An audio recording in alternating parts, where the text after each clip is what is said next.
Ngayon ay ang iyong araw, ina. Ang araw na ang langit ay dumampi sa lupa sa Fatima at hindi na muling umalis doon. Ang araw na, kahit sa gitna ng kawalan ng paniniwala ng mundo, pinili mo ang 3 maliliit na puso na dalisay upang ipahayag ang isang mensahe na magbabago sa napakaraming buhay. Ngayon ay hindi lamang kita ipinagdiriwang, nagpatira pa ako sapagkat kailangan kita. Kailangan kong marinig mo ang aking pagsusumamo. Kailangan kong dalhin mo ang aking sakit hanggang sa trono ng kataas-taasan. Kailangan kong abutin ang iyong tingin na parang ina ang akin, na may parehong pagmamahal na iyong ipinadama sa 3 pastol na iyon. Nasa channel ng Devotees of Mama Mary kayo, kung saan sama-sama tayong nananalangin sa makapangyarihang pag-aawitan ng mahal na Birhen ng Lourdes. Sa ika-13 ng Mayo na ito, nananawagan tayo ng may pananampalataya. Mahal na Birhen ng Lourdes, dinggin mo ngayon ang aking pagsusumamo. Ina, maraming ulit na ang puso ay nasasakal at ang kaluluwa ay nanahimik sapagkat ang sakit ay hindi na makakahanap ng mga salita. Kung minsan tayo ay nananalangin ng may lakas at gayon pamantila lahat ay nananatiling pareho. Ang buhay ay hindi nagbabago, ang problema ay hindi nalulutas. Ang katahimikan ng Diyos ay nagiging mabigat. Sa mga oras na ito, kailangan natin ang iyong pag-aawitan, ang iyong presensya bilang ina, ang iyong maamong tinig na bumubulong sa langit. Tingnan mo ang iyong anak na ito, ikaw na nagpakita sa isang tuyong at simpleng lupain, na pumipili ng mga bata at hindi ang mga dakila sa mundo. Ikaw na dumating ng walang ginto, walang korona, ngunit puno ng liwanag at pangako. Ikaw na humiling ng panalangin, pagbabalik loob at pananampalataya. Dinggin mo, ina, ang panalangin ito na ngayon ay nagmumula sa kalaliman ng aking kaluluwa. Ilang beses na natin nadama na hindi tayo naririnig, na walang nakauunawa sa lalim ng ating pinagdadaanan. Ngunit alam natin na kayo ay nakauunawa, sapagkat nauunawaan ninyo ang mga luha, ang mga katahimikan, ang mga pag-aalala na walang nakakakita. Nauunawaan ninyo ang nangyayari sa ating kalooban at hindi ninyo hinahamak ang anumang sakit. Kaya nga, ngayon ay inihaharap ko sa inyo ang lahat. Ang aking mga takot, ang aking mga pag-aalinlangan, ang aking mga pagod, ang mga laban na ako lamang ang nakakaalam na aking kinakaharap, ang mga tahimik na pakikibaka, ang mga sugat na hindi pa naghihilom, ang mga panalangin na sa paglipas ng panahon ay nagiging mahina sapagkat ang kaluluwa ay napapagod at doon pumapasok ang inyong pagmamahal. Mahal na Birhen ng Lourdes, makiusap ka para sa akin ng may parehong pagmamadali na iyong hiniling ng panalangin sa mundo sa maliit na nayon na iyon. Makiusap ka para sa aking pamilya, para sa aking tahanan, para sa aking kalusugan, para sa lahat ng bagay na lampas sa aking kakayahan. Ilagay ang iyong balabal sa mga landas na hindi ko pa alam kung paano tatahakin. At kung mayroong anumang sakit na nakatago sa aking puso, anumang pagkawala na hindi ko pa nalalagpasan, anumang sama ng loob na hindi ko pa nabitawan, anumang kasalanan na aking dinadala ng tahimik, dalhin mo iyon sa puso ng Diyos. Baguhin mo ang sakit na ito sa ginhawa, ang sama ng loob na ito sa kapatawaran, ang kasalanan na ito sa panibagong simula. Ina, hinihiling ko rin sa iyo ang mga pangarap na aking dinadala, ang mga hindi pa natutupad, ang mga tila napakalayo, ang mga inilibing ng sakit o ng kakulangan ng panahon. Hinihiling ko sa iyo na tingnan mo ang mga ito ng may pagmamahal, na kung ito ay kalooban ng Diyos, ay mamukadkad muli kahit na tila patay na. Protektahan mo rin ang aking mga araw ngayon, ang kasalukuyang aking ginagalawan. Huwag hayaang ang mga paglilibang ay maglayo sa akin sa pananampalataya. Huwag hayaang ang mga tinig ng mundo ay lunurin ang iyong mensahe. Huwag hayaang ang mga opinyon ng iba ay maging mas malakas kaysa sa tawag ng Diyos sa aking puso. Mahal na Birhen ng Lourdes, gusto kong maging katulad ng mga batang nakakita sa iyong liwanag. Gusto kong magkaroon ng simpleng puso, ngunit puno ng pananampalataya. Gusto kong magtiwala ng hindi nakikita, maghintay ng hindi sumusuko, magmahal ng walang takot. Turuan mo akong lumakad ng may kadalisayan, may katatagan, may kagalakan, kahit na ang daan ay tila makipot, at sa araw na ito ng Fatima, isulat ng may pananampalataya sa mga komento. Mahal na Birhen ng Lourdes, dinggin mo ang aking pagsusumamo. Mahal na Birhen ng Lourdes, ngayon ay nakikita kita hindi bilang isang malalayong figura, kundi bilang isang tunay na ina narito sensitibo sa mga sakit ng mga anak. Ikaw na bumaba sa lupa upang ipaalala sa mundo na ang langit ay nakikinig pa rin, na ang Diyos ay kumikilos pa rin, na ang panalangin ay nagbabago pa rin. Ikaw na dumating na may simpleng mga salita, ngunit may banal na awtoridad na nagsabi, manalangin ng marami. At mula noon, marami sa atin ang nananalangin na may mga luha sa mata at pag-asa sa puso. Ngayon ay patuloy akong nananalangin at kahit na ang aking pananampalataya ay nasugatan, pagod o natatapilok, ito ay buhay pa rin. Sapagkat hindi ako nag-iisa sa pananalangin, nananalangin ako sa iyo, Ina, hawak ang iyong kamay at ito ang nagpapalakas sa akin. Makiusap ka ngayon para sa akin, para sa bawat sitwasyon na aking dinadala at nagpapagulo pa rin sa akin. Kung minsan, Ina, ang buhay ay napakabigat at hindi ito dahil sa kakulangan ng pananampalataya. Ito ay dahil sa lahat ng dumating ng sabay-sabay. Ang mga alalahanin, ang mga bayarin, ang mahina na kalusugan, ang mga problema sa bahay, ang mga relasyon na nasisira, ang pakikibaka upang mapanatili ang ulo na nakataas. Ito ay mga laban na walang nakakakita, ngunit aking nilalabanan sa loob, araw-araw. Kung alam ko kung ano ang hihingin, marahil ay hindi ako naririto sa katahimikan, ngunit wala akong tamang mga salita. Mayroon lamang akong hangaring marinig, at alam ko na bilang isang ina, nauunawaan mo kahit ang hindi sinasabi. Kaya't hinihiling ko, dalhin mo ang nasa aking dibdib sa puso ng Diyos. Kung ito ay kalooban niya, sana'y malutas ang lahat. Kung hindi, sana'y maunawaan ko at magkaroon ng kapayapaan. Ngunit huwag mong hayaang patuloy akong mabuhay na parang nag-iisa ako. Ipakita mo sa akin, Ina, na ang iyong presensya ay totoo, na ang iyong pag-aawitan ay kasama ko. Kahit na sa mga araw na wala akong nararamdaman. Ikaw na nagpakita sa Cova da Iria sa harap ng mga mahihirap na bata, ipinakita mo na ang langit ay hindi pumipili ng mga handana, ng mga matatalino o ng mga maimpluwensya. Ang langit ay pumipili ng mga dalisay, ng mga maliit, ng mga nananalangin, ng may bukas na puso. Kaya nga, kahit na hindi ko nararamdaman na karapat-dapat ako, dumarating ako gaya ng ako. Bilang isang makasalanan, bilang isang nangangailangan ng tulong, bilang isang nangangailangan na kargahin sa kandungan. Kung may mga lugar sa aking buhay na naharang, hawakan mo ang mga ito gamit ang iyong liwanag. Kung may mga dahilan na natigil, dalhin mo ang mga ito sa harap ng trono ng Diyos.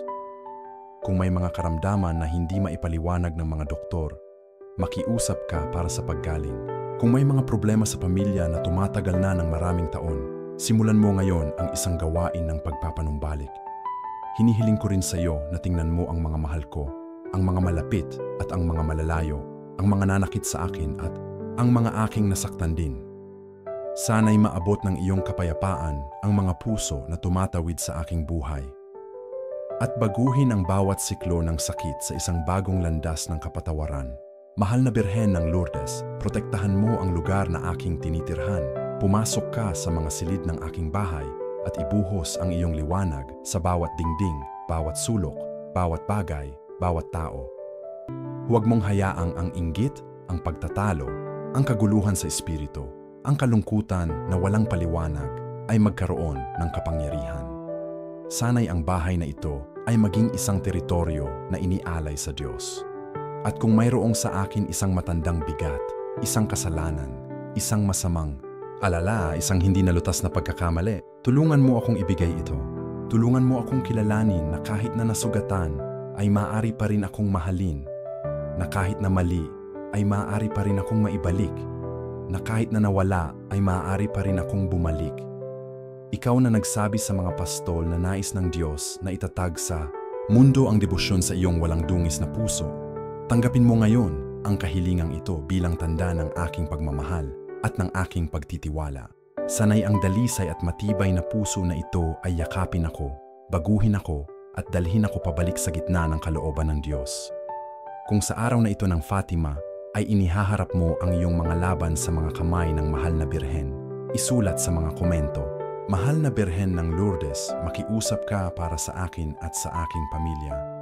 Mahal na Birhen ng Lourdes, ngayon ay gusto ko ring ibigay sa iyo ang hindi kagyat, ngunit palagian. Ang bagay na hindi nakakapuyat sa akin, ngunit sumasakop sa aking isipan. Ang bagay na naipon araw-araw at kapag nakita ko, ay mabigat na sa aking dibdib. Mga alalahanin na tila maliit, ngunit nagdaragdag sa mga malalaki at nagpapapagod sa akin sa loob. Ilagay ang iyong kamay sa aking mga pag-aalala, ang mga sinusubukan kong lutasin nang mag-isa gamit ang lakas ng tao. Ngunit sa huli ay nangangailangan ng iyong pag-aawitan, ang kinabukasan ng aking mga anak, ang katatagan ng aking trabaho, ang mga desisyon na kailangan kong gawin at hindi ako maaaring magkamali, ang mga obligasyon na aking pinangako at higit pa sa aking kaya, ang labis na emosyonal na pasanin na nagmumula sa ayaw na mapahiya ang sinuman. Ina, alam mo na maraming beses tayong ngumingiti sa labas at gumuho sa loob na sinasabi natin, ayos lang dahil ayaw nating istorbohin na tayo'y sumusulong ng automatiko nang hindi man napapansin na ang puso ay nagsisikap na itulak ang mga araw. Nakikita mo, nauunawaan mo. At dahil dito, ngayon ay inilalagay ko ang aking sarili sa ilalim ng iyong proteksyon kasama ang lahat ng aking pagkatao at lahat ng aking dinadala. Kung mayroong anumang bagay sa akin na nagbubukas ng mga puwang para sa kawalan ng pag-asa, isara ang pintuang iyon gamit ang iyong makapangyarihang kamay. Kung mayroong anumang panlabas na impluwensya na bumabagabag sa aking buhay, nang hindi ko namamalayan, harangan mo ngayon. Kung ako ay lumalayo sa panalangin, sa pananampalataya, sa kapayapaan sa loob, ibalik mo ako ng may pagmamahal, ng may parehong pagtitiyaga na ang isang ina ay tumatawag pabalik ng isang anak na naglalaro. Ikaw na dumating sa Fatima upang magdala ng mensahe ng pag-asa, ipakita mo sa akin na sulit pa ring maniwala, na may mga himala pa ring ginagawa sa katahimikan, na may mga sagot pa ring dumarating sa tamang panahon, na may mga pagbabalik loob pa ring nangyayari dahil sa paulit-ulit na panalangin, na may mga pangako pa ring natutupad para sa mga hindi sumuko sa paghihintay. Huwag mo akong hayaang mawalan ng pananalig sa kapangyarihan ng Diyos dahil sa ingay ng mundo. Huwag mo akong hayaang tumigil sa pananalangin dahil lamang sa mahirap ang panahon. Huwag mo akong hayaang mawalan ng pag-asa dahil lamang sa tila lahat ay tumatagal. Turuan mo akong mabuhay muli ng may tunay na pananampalataya tulad ng 3 batang iyon. Simple, matapang at lubos na sumuko. Mahal na Birhen ng Lourdes, takpan mo rin ang mga relasyon sa aking buhay, ang mga mahina, ang mga lumalamig, ang mga nangangailangan ng pakikipagkasundo. Pumasok ka, Ina, sa mga usapang hindi natin nagawa, sa mga salitang natigil, sa mga paghingi ng tawad na hindi pa nagagawa, sa mga sugat na dumudugo pa rin sa likod ng mga mukha na nagkukunwaring maayos. Kung saan may pagmamataas, dumating ang kapakumbabaan. Kung saan may paglayo, dumating ang paglapit. Kung saan may katahimikan, dumating ang dialogo. Kung saan may sama ng loob, dumating ang kalayaan. Sana'y linisin ng iyong pagmamahal ang tunay na mga ugnayan at ilayo ang mga hindi kailanman nagmula sa kalooban ng Diyos. At kung ako ay nag-iisa sa pakikibaka para sa isang bagay na dapat nasa mga kamay ng langit, turuan mo akong bumitaw, magbigay, magtiwala, sapagkat kung minsan ang pinakamabigat na pasanin ay hindi sa ating pinagdadaanan, kundi sa ating sinusubukang kontrolin. At tanging ang nagtitiwala ang nagbibigay, tanging ang naniniwala ang nagpapahinga, tanging ang tunay na nagmamahal ang natututong maghintay. Alam ko na maraming laban na aking nilalabanan ay hindi nakikita ng iba. Ngunit hindi na iyon ang aking kinakaalala, sapagkat alam kong nakikita mo. At ang nakikita mo ay hindi na nag-iisa. Ang naaalala mo ay hindi na nakalimutan ng langit. Ang dinadala mo ay ligtas, kahit na nasa gitna ng bagyo. Mahal na Birhen ng Lourdes, ngayon ay ibinibigay ko sa iyo ang hindi na kaya pang lutasin ng sino man para sa akin. Ang nasa lampas ng lakas ng tao, lampas sa lohika, lampas sa aking maipaliwanag. May mga sitwasyon, Ina, na sinubukan ko na sa lahat ng paraan. Nagsalita na ako, nanahimik na ako, kumilos na ako, naghintay na ako, ngunit wala nang nagbago.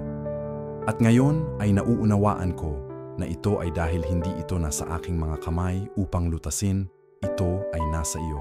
Kaya nga, lumalapit ako sa iyo ng may kapakumbabaan, makiusap ka para sa himalang ito na ang langit lamang ang makakagawa. Alam mo kung ano ito, hindi ko na kailangang pangalanan.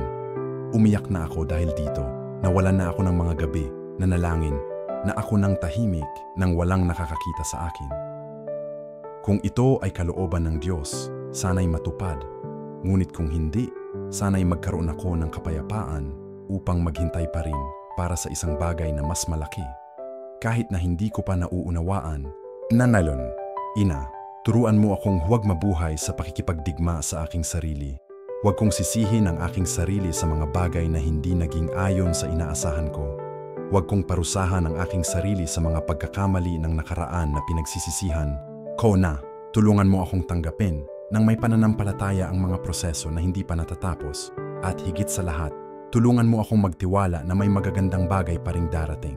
Mahal na Birhen ng Lourdes, kalmahin mo ang aking puso sa lahat ng bagay na nagpapagulo pa rin sa akin. Sapagkat may mga araw na ang kaluluwa ay tila nababagabag ng walang dahilan, kung saan ang katawan ay naroroon, ngunit ang pag-iisip ay malayo, kung saan ang lahat sa paligid ay tila normal. Ngunit sa loob ko ay mayroong isang bagay na wala sa lugar. Ito ay mga araw na ang iyong presensya lamang ang nag-aaliw. Pumasok ka, Ina, sa mga walang laman na espasyo ng aking kaluluwa, sa mga lugar na hindi napupuno ng mga paglilibang o ng magagandang salita o ng mga pangakong pantao. Tanging ang iyong pagmamahal bilang ina ang makahahawak sa kalaliman ng aking dinadala. Tanging ang iyong maamong tingin ang makapagpapaalala sa akin na ang Diyos ay kasama ko pa rin. Kahit na tila madilim ang lahat, hinihiling ko rin na dalhin mo sa langit ang mga pangako na ginawa na sa akin sa panalangin, ang mga makahulang salita, ang mga pagkumpirma sa Espiritu, ang mga palatandaan na natanggap ko at iniingatan sa puso. Huwag mong hayaang mawala ang anumang bagay na walang maiiwan, na ang lahat ng bagay na itinanim ng may pananampalataya ay mamukadkad sa tamang panahon ayon sa nais ng Diyos. Mahal na Birhen, ingatan mo ang aking pananampalataya sapagkat kung minsan ito ay humihina, hindi dahil sa kakulangan ng paniniwala, kundi dahil sa labis na sakit. Tayo ay napapagod sa pakikipaglaban, sa paghihintay, sa pagtitiis, at nang hindi namamalayan, ang pananampalataya ay namamatay. Halos tahimik na. Ngunit hinihiling ko sa iyo, buhayin mo muli ang apoy na ito sa akin. Huwag mong hayaang manatili ang lamig kung saan may sigla noon. Huwag mong hayaang ang pagod sa espiritu ay magpahinto sa akin sa paghahanap sa Diyos. Suportahan mo ang aking panalangin kahit na wala akong maramdaman. Turuan mo akong manalangin ng may pagtitiyaga at hindi ng may pansamantalang emosyon.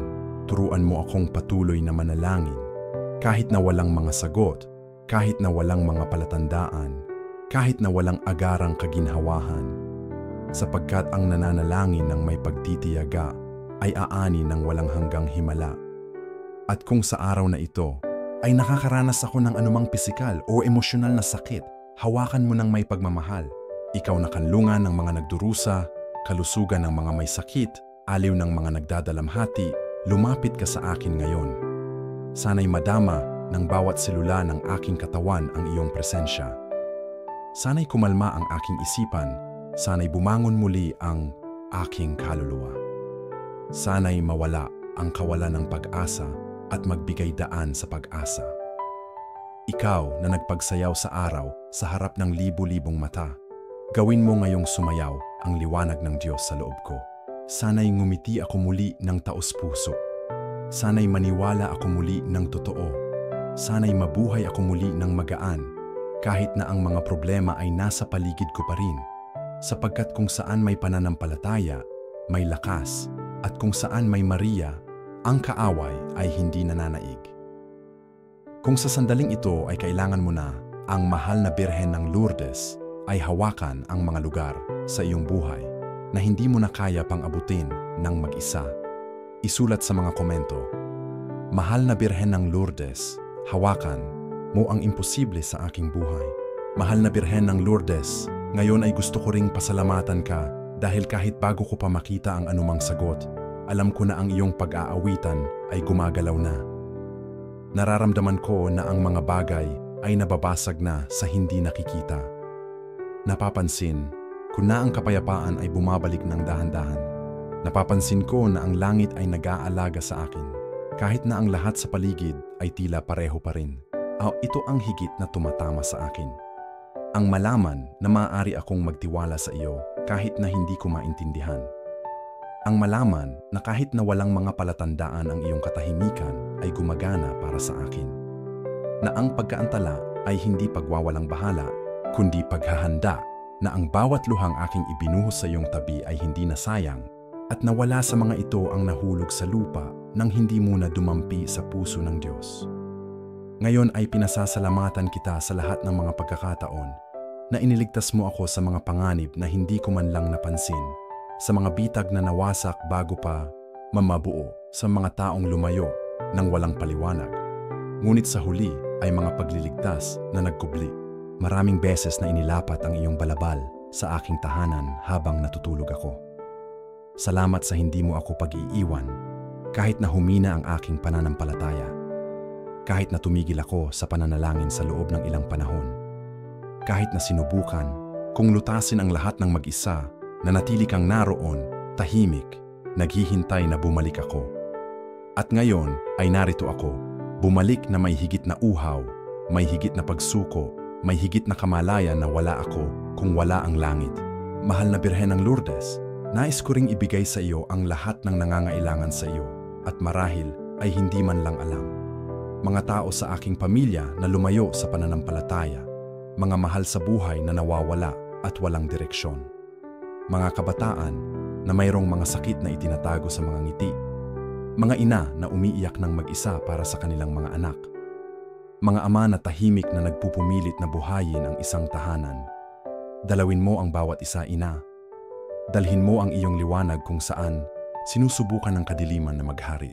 Hawakan mo rin ang mga taong may matigas na puso, ang mga nag-iingat ng galit, sama ng loob, ang mga hindi makapagpatawad o hindi humihingi ng tawad. Naway mapahina ng iyong pag-ibig ang mga pagmamataas. Naway painitin ng iyong presensya ang mga malamig na puso. Naway maalis ng iyong lambing ang mga pader na itinayo ng pagdurusa. Nananalangin ako para sa mga nasa ospital, sa mga bilangguan, sa mga bahay ampunan, para sa mga nakatira sa lansangan, para sa mga nakikipaglaban sa mga bisyo, para sa mga nakikipaglaban sa mga sakit ng kaluluwa at katawan, para sa mga walang mananalangin. Naway maabot ng iyong pag-ibig ang mga pinakanakalimutang sulok ng sangkatauhan at doon mamukadkad ang isang bagong pag-asa. Ikaw na ang babae sa anunsyo, ang tagadala ng liwanag, ang ina na nagpakita upang magbabala at mag-aliw, patuloy na magpakita, ina. Kahit na hindi ito sa mga pangitain, patuloy na magpakita sa mga detalye, sa yakap na nag-aaliw, sa panalangin na nagpapakalma, sa di inaasahang sagot, sa lakas na bumabalik, sa pananampalatayang muling nagniningas. Kung mayroon akong mga pag-aalinlangan, kawalan ng katiyakan, takot, manatili kang kasama ko. Huwag kang lumayo. Turuan mo akong maging matiyaga sa mga panahon ng Diyos. Turuan mo akong magtiwala kahit na tila matagal na. Turuan mo akong magpahinga sa katiyakan na ang lahat ng inilalagay sa iyong mga kamay ay namumukadkad kahit na unti-unti.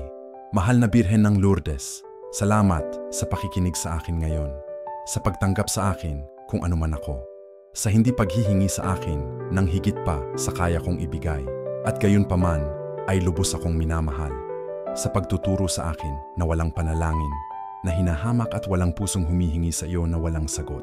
Mahal na Birhen ng Lourdes, ngayon ay nais ko ring italaga sa iyo ang lahat ng darating pa, ang hindi ko pa naranasan, ang hindi ko pa alam, ang inihahanda pa ng Diyos para sa akin.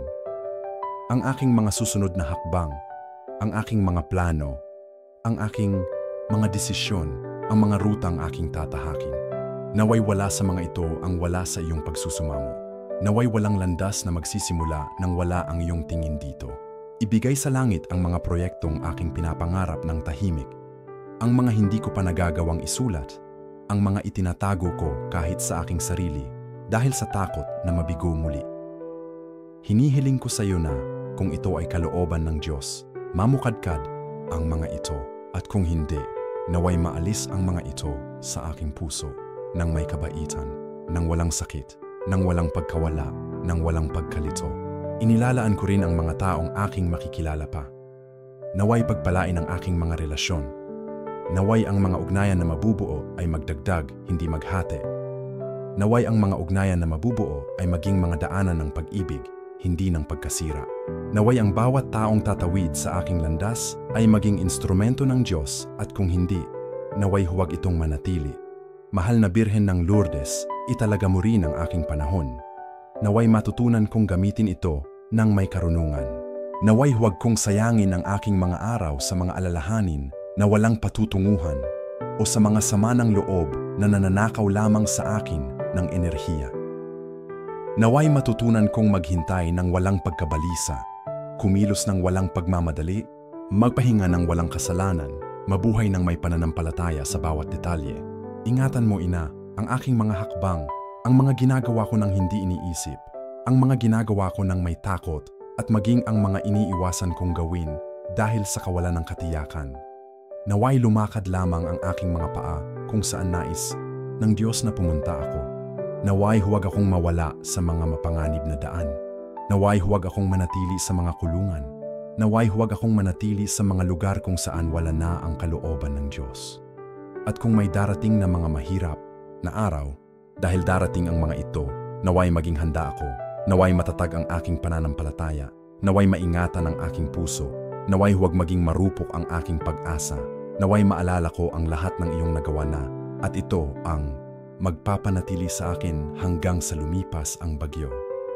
Turuan mo akong huwag kalimutan ang panalangin sa mga magagandang araw. Huwag mawalan ng koneksyon sa langit kapag maayos ang lahat. Huwag tumigil sa pananalangin dahil lamang sa nawala na ang mga problema. Naway hindi ang aking pananampalataya ay depende sa mga pangyayari. Naway ang aking debosyon sa iyo ay palagi matatag, totoo. Hinihiling ko sa iyo na takpan mo ng iyong balabal ang bawat bahagi ng aking buhay. Ang aking mga damdamin, ang aking mga iniisip, ang aking pisikal at mental na kalusugan, ang aking kapaligiran, ang aking mga desisyon, ang aking mga relasyon. Naway walang siwang mailantad, na walang bahagi na hindi protektado, na ang kaaway ay walang ma-access sa anumang akin dahil ang lahat ay inialay sa iyo. Naway hubugin ako ng iyong pag-ibig, naturuan ako ng iyong katahimikan, nabigyan ako ng inspirasyon ng iyong kapakumbabaan. Naway baguhin ako ng iyong presensya. Naway maging tanda ang aking buhay na sulit na magtiwala sa langit, kahit na ang mundo ay sumisigaw ng kabaligtaran. Mahal na Birhen ng Lourdes, manatili kang kasama ko sa mga karaniwan at pambihirang araw, sa mga araw ng pakikibaka at tagumpay, sa mga araw ng kalungkutan at pagdiriwang. Naway samahan ako ng iyong tingin lagi. Naway ang liwanag na lumiwanag sa Cova da Iria ay patuloy na lumiwanag sa aking kwento. Isulat mo ng may pananampalataya sa mga komento. Mahal na Birhen ng Lourdes, inilalaan ko sa iyo ang buong buhay ko. Mahal na Birhen ng Lourdes, sa huling sandaling ito ng panalangin, nais kong ibigay sa iyo ang pinakamahalaga ko, ang aking pananampalataya. Dumaan na ito sa maraming bagay, ina. Naging matatag na at nanginig na. Sumikat na at halos mawala na, ngunit narito pa rin ito. At kung nakayanan nito hanggang ngayon, dahil kasama mo ako sa lahat ng oras, kahit na hindi ko namamalayan. Ngayon, may kapakumbabaan, inilalagay ko ang pananampalatayang ito sa iyong mga kamay. Protektahan mo ito na parang isang maliit na apoy sa gitna ng isang malakas na hangin. Suportahan mo ito sa mga araw na hindi ko kayang suportahan ang kahit ano. At kung sakaling lumayo ako, hanapin mo ako pabalik dahil alam ko na ang isang anak na minamahal ni Maria ay hindi kailanman mawawala ng matagal. Hinihiling ko sa iyo ngayon, ina, na tingnan mo ang mundo, ang mga malamig na puso, ang mga walang kabuluhang digmaan, ang mga hati na tahanan, ang mga kabataang walang direksyon, ang mga nakalimutang matatanda, ang mga inosenteng nasugatan. Naway ang iyong pagpapakita sa Fatima na isang sigaw ng babala at pag-asa ay magpatuloy at magising sa mga kaluluwa, magwasak ng mga pagtutol, mag-ilaw sa mga lugar na puro kadiliman lamang. Humingi ka ng panalangin, pagbabalik loob at pagsisisi. At ngayon, mahigit 1 siglo na ang nakalilipas, ang mensaheng ito ay kagyat pa rin. Kailangan pa rin nating matutunan na manalangin ng may katotohanan, magbago ng buhay ng may tapang, ihandog ang ating mga pagdurusa ng may layunin. Kailangan pa rin nating maunawaan na ang iyong tinig ay ang tugon ng puso ng Diyos. Sa ika-10 ng Mayo na ito, inaalala ko ang himala ng araw, ang nakikitang tanda, malakas, na nasaksihan ng libo-libo. Ngunit ngayon, Ina, hindi ako humihingi ng mga himala sa langit. Humihingi ako ng mga himala sa aking kalooban. Naway matunaw ng iyong pag-ibig ang yelo ng aking puso. Naway ibalik sa akin ng iyong liwanag ang aking sigla. Naway ibalik ng iyong presensya ang aking kapayapaan. Kung mayroong anumang nasa loob ko na lumalaban pa rin sa tawag ng Diyos, tulungan mo akong pakawalan ito. Kung mayroong bahagi ng aking buhay na hindi ko pa lubos na inialay, ipakita mo sa akin ng may kabaitan. Ayaw kong mabuhay ng kalahati. Gusto kong maging lubos mong akin, lubos na sa langit, lubos na sa kalooban ng Diyos. Ikaw na lubos na sa Diyos, lubos na pag-ibig, lubos na liwanag, hawakan mo ang aking buhay sa iyong mga kamay. Iharap mo ang bawat bahagi nito sa Ama at hilingin mo para sa akin. Ina, gaya ng pagdarasal mo lamang, hindi nang may paghihigpit, kundi nang may lambing. Hindi nang may takot, kundi nang may tiwala. Sapagkat kapag nagsasalita ang isang ina, naiiba ang pakikinig ng puso ng Ama. Salamat sa sandaling ito ng panalangin, sa pagtanggap sa akin kung ano man ako, sa hindi paghatol sa akin, sa pagpapakita sa akin na ang pananampalataya ay isang paglalakbay. At kahit na matisod ako, naroon ka upang tulungan akong bumangon. Salamat sa pag-aalaga sa akin sa maraming bagay na sa langit ko lamang mauunawaan. At habang tinatahak ko ang aking buhay, naway ikaw ay manatili kong kanlungan, gabay, lakas. Naway takpan mo ako ng iyong balabal araw-araw. Naway ipaalala sa akin ng iyong tinig na hindi ako nakalimutan ng Diyos.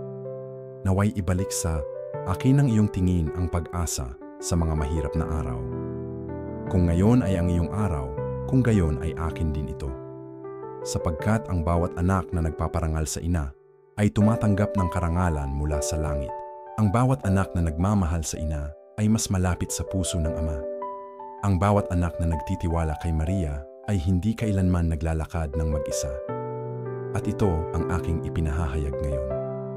Ang aking buhay ay inialay sa iyo, mahal na Birhen ng Lourdes. I-like ang video na ito. Ibahagi ito sa mga nangangailangan ng pagsusumamo ni Maria.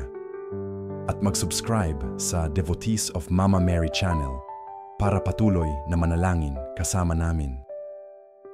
Kung nais mong higit pang tulungan ang gawaing ito, mag-click sa Seja Membro.